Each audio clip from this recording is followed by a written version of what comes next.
आणि अजित पवारांनीही सूरज चव्हाणांनी केलेल्या मारहाणीवरती प्रतिक्रिया दिली आहे, पाहूयात. छावा संघटनेच्या प्रदेशाध्यक्षांना मारण्याची घटना दुर्दैवी आहे, निषेधार्ह आहे असं ते म्हणाले. उपमुख्यमंत्री अजित पवारांनी हे निवेदन दिलंय.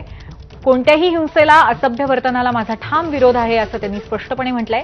कार्यकर्त्यांनी सामाजिक जीवनात लोकशाही मूल्य जपावीत असं अजित पवार म्हणाले.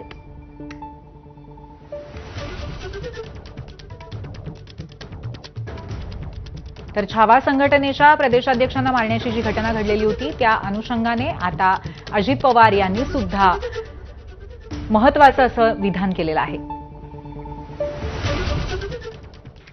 यानंतर एक छोटासा ब्रेक घेतोय. पाहत रहा एबीपी माझा.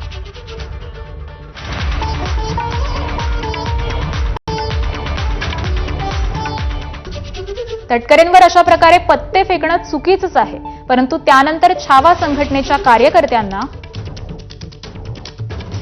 करण्यात आलेली मारहाण अधिक चुकीची आहे. लोकांनी प्रश्न विचारले की आम्ही फटके देऊ,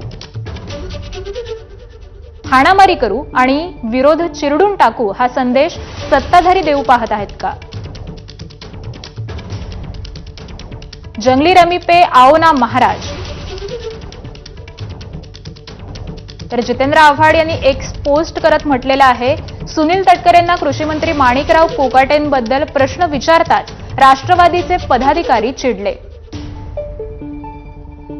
प्रश्न विचारणाऱ्या छावा संघटनेच्या प्रदेशाध्यक्षांना शिवीगाळ करत बेदम मारहाण केली. जनतेनं आता या सत्ताधाऱ्यांना प्रश्नही विचारायचे नाहीत, नाहीतर आम्ही फोडून काढू असा संदेश हा सत्ताधारी वर्ग देत आहे. त्यांना इतकंच सांगणं आहे की सत्तेचा इतका माज परा नव्हे. तर रोहित पवारांनी देखील एक्सपोस्ट करत ही प्रतिक्रिया दिलेली आहे. राज्यातला शेतकरी प्रचंड संकटात असताना राज्याचे कृषी मंत्री सभागृहात रमीचे पत्ते फेकत असतील तर जनतेत संतापाचा आगडोंब उसळणारच आहे. लातूरमध्ये छावा संघटनेच्या कार्यकर्त्यांनी